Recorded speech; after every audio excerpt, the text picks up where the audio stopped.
प्रिय विद्यार्थियों, online classes में आपका स्वागत है। ये जो पद है,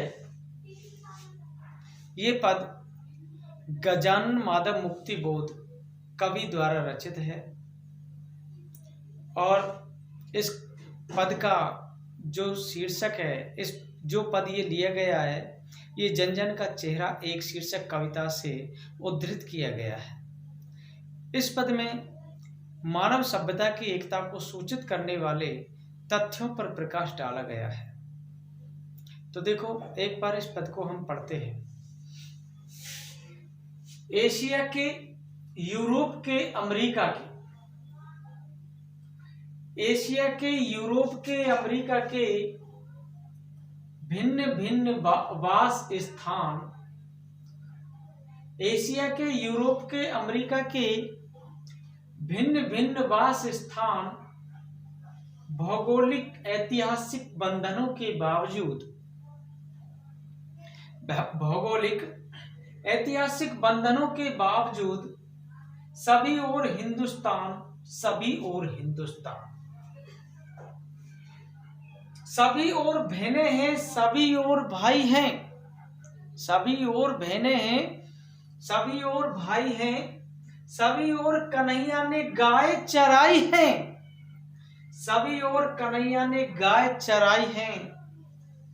जिंदगी की मस्ती का अकुलाता भोर एक, जिंदगी की मस्ती का अकुलाता भोर एक, बंसी की धुन सभी और एक, बंसी की धुन सभी और एक, दानव दुरात्मा एक, दानव दुरात्मा एक, मानव की आत्मा एक, दानव दुरात्मा एक, मानव की आत्मा एक, शोषक और खूनी और चोर एक, शोषक और खूनी और चोर एक।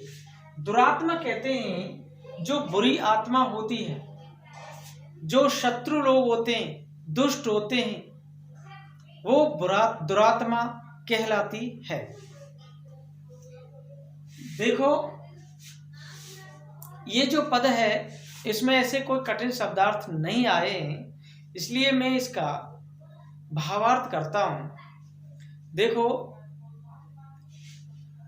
एशिया के, यूरोप के, अमेरिका के भिन्न भिन्न वास स्थान भौगोलिक ऐतिहासिक बंधनों के बावजूद सभी और हिंदुस्तान, सभी और हिंदुस्तान। इसमें कवि गजानन माधव मुक्ति बोध वर्णन करते हुए कहते हैं और इसमें मानव सभ्यता की एकता को सूचित करने वाले तथ्यों पर भी प्रकाश डाला गया है। तो कवि मुक्ति बोध जी कहते हैं कि एशिया, कवि कहते हैं कि यद्यपि एशिया, यूरोप तथा अमेरिका आदि देशों के निवास स्थान सब भिन्न भिन्न हैं। कवि कहते हैं एशिया, यूरोप, अमेरिका, जितने भी ये देश हैं, सभी देशों के जो निवास स्थान हैं वे सब अलग अलग हैं, भिन्न भिन्न हैं। उनकी भौगोलिक तथा ऐतिहासिक जो सीमाएं हैं, भौगोलिक तथा ऐतिहासिक सीमाएं, उनमें विभेद, उनमें अलगाव उत्पन्न कर रही हैं। उनकी जो भौगोलिक और ऐतिहासिक जो सीमाएं हैं, उनमें विभेद, अलगाव उत्पन्न कर रही हैं, तथापि उनमें एक रूपता है। सभी जो वस्तुएं हैं, सभी भौगोलिक स्थितियां हैं, वो एक रूप हैं।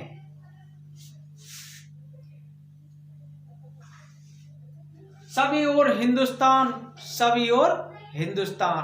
कवि कहते हैं कि भारत में चाहे कहीं कोई क्षेत्र हो, वर्ग हो, जाति हो, सभी और हिंदुस्तान, वह हिंदुस्तान ही दिखाई देगा।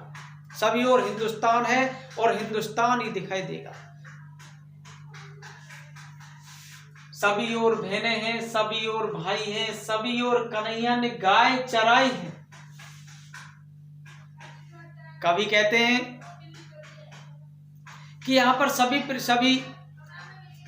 परस्पर भाई बहन हैं, सभी एक दूसरे के भाई बहन हैं, सभी के प्रति प्रेम भाव है,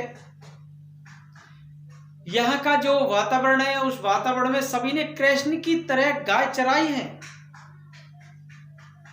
और जो ग्वाले होते हैं, ग्वालों का जो आनंद पाया है, सभी ने ग्वालों के जैसा आनंद भी पाया है। यहाँ पर जिंदगी की मस्ती का अगलाता भोर एक, बंसी की धुन सभी और एक, दानव दुरात्मा एक, मानव की आत्मा एक, शोषक और खूनी और चोर एक।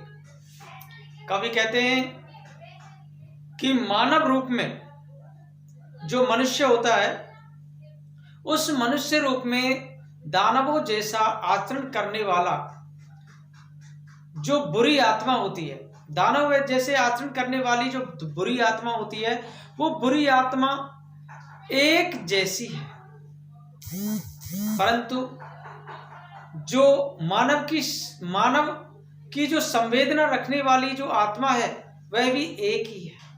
मानव की संवेदना रखने वाली आत्मा है, वह भी एक ही है, और जो बुरी आत्मा है वह भी एक ही है। तो कवि कहते हैं कि इसी प्रकार जो शोषण करता है, खूनी है, और चोर में भी कोई अंतर दिखाई नहीं देता है, कि कहीं भी चले जाओ उसमें कोई भी अंतर दिखाई नहीं देगा। तो इसमें बताया गया कि भारत में जो ऐतिहासिक, भौगोलिक जो भी कुछ भेद पाया गया है, वह जो भेद है वो अंततः एक अवैधता बतलाई गई है, एकता बतलाई गई है। जो भेद पाया गया उसी में एकता बतलाई गई है, कि ये कितना विभेद है इस संसार में, कितनी भिन्नता है, फिर भी हमारा हिंदुस्तान एक है, हमारी भौगोलिक स्थिति एक है, हमारा इतिहास एक है। तो देखो इसमें अनुप्रास, काव्यलिंग, अलंकार का भी प्रयोग किया गया है। देखो बच्चों, ये नेक्स्ट पद है।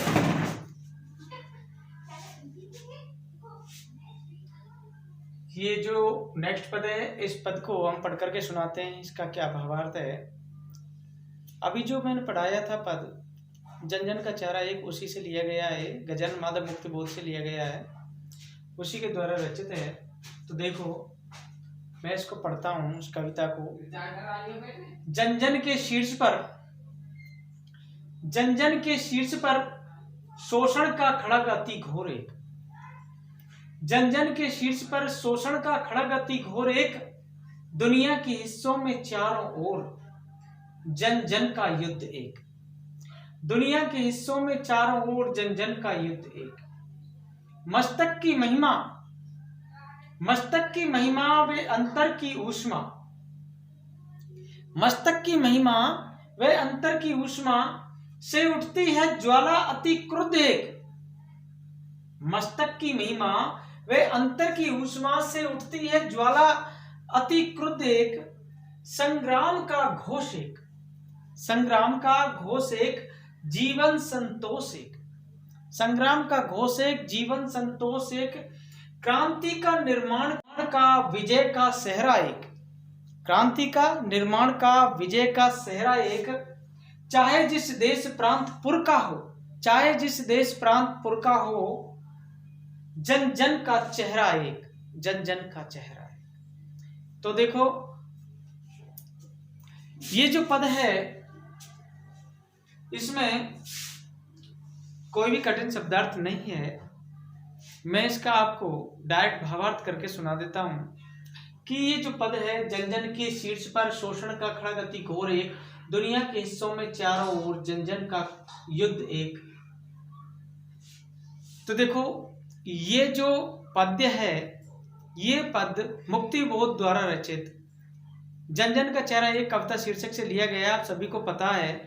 तो इसमें सारे मतलब संसार में समता एवं एकता की भावना का प्रतिपादन किया गया है, और मानव समाज को शोषण उत्पीड़न से मुक्त करने का एक भाव भी व्यक्त किया गया है। तो देखो मैं सुना देता हूं, इसमें कवि मुक्ति बोध जी क्या कहते हैं। देखो इस संसार के अलग अलग या भिन्न भिन्न देशों में जो जनता है, उस जनता के सिर पर शोषण की भयानक तलवार एक जैसी है। खड़ग का मतलब होता है तलवार। जन जन के शीर्ष पर शोषण का खड़ग अति घोर एक। दुनिया के हिस्सों में चारों ओर जन जन का युद्ध एक। कवि कहते हैं कि संसार के भिन्न भिन्न देशों में जो जनता है, उस जनता के सिर पर शोषण की एक भयानक तलवार एक जैसी दिखाई दे रही है। तो विश्व के सभी भूभागों में, संसार के जो सभी हिस्से हैं, उस संसार के सभी हिस्सों में सब और जन जन का जो ईर्ष्या, जन जन की जो ईर्ष्या है, उस ईर्ष्या के कारण होने वाला युद्ध भी एक समान ही दिखाई देता है। अर्थात वह एक समान ही है। जो ईर्ष्या करने वाले, जो जनता ईर्ष्या करती है, विद्वेष होता है, उसके कारण जो लोग हैं, सभी प्रकार के जितने भी लोग हैं, वे जन जन का ईर्ष्या के कारण होने वाला जो एक युद्ध होता है, वह भी एक जैसा ही दिखाई देता है। जन जन का युद्ध, मस्तक की महिमा वे अंतर की उष्मा से उठती है ज्वाला, अति क्रुद्ध एक संग्राम का घोष एक, जीवन संतोष। कवि कहते हैं अपने आप को श्रेष्ठ घोषित करना। कवि कहते हैं कि अपने आप को श्रेष्ठ घोषित करना, स्वयं को अनुभूति रूप में, स्वयं को अनुभूति रूप में शक्तिशाली मानना, सर्वश्रेष्ठ मानना, और अपना खुद का, स्वयं का विरोध करने वालों पर क्रोध की जो ज्वाला है, वो ज्वाला उत्पन्न करना भी सभी के लिए एक जैसा व्यवहार है, एक जैसा आचरण है। कवि का कहने का भाव यह कि ऐसे आचरण भी सभी मनुष्य में समान रूप से देखने को मिल जाते हैं। इस कारण युद्ध का जो आह्वान है, तथा जीवन का संतोष भी एक जैसा होता है। जीवन का संतोष भी एक जैसा होता है। क्रांति का निर्माण का विजय का सहरा एक, चाहे जिस देश प्रांत पुर का हो, जन जन का चेहरा एक। कवि कहते हैं कि चाहे क्रांति आए, चाहे कहीं पर एक नव निर्माण हो,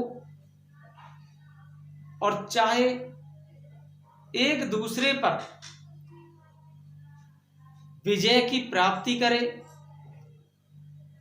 उन सब का जो स्वरूप है वह एक जैसा ही दिखाई देता है। सभी का स्वरूप एक जैसा ही है। कवि कहते हैं कि चाहे कोई भी देश हो, प्रांत हो, नगर हो, गांव हो, कुछ भी हो, उन सब स्थानों पर जो रहने वाले मनुष्य हैं, उन मनुष्यों का चेहरा भी एक जैसा ही होता है। उन मनुष्यों का चेहरा कैसा था? एक जैसा ही होता है। चाहे हमारे कितनी भी विविधता है हमारे अंदर, हमारे देश में, हमारे संसार में, हमारी भौगोलिक स्थितियों में, हमारे इतिहास में कितनी भी विविधता हो, फिर भी उसमें एकता समाई हुई है। और कवि कहते हैं कि इतनी एकता होने पर भी ये विविधता हमें क्यों दिखाई दे रही है? हमें यह विविधता नहीं दिखाई देनी चाहिए। तो इसमें जो जो मनुष्य में जो भेदभाव का जो शोषण दिखाया जा रहा है, मनुष्य में युद्ध का जो उन्माद दिखाया जा रहा है, भेदभाव की भावना का यहां पर कवि ने विरोध किया है।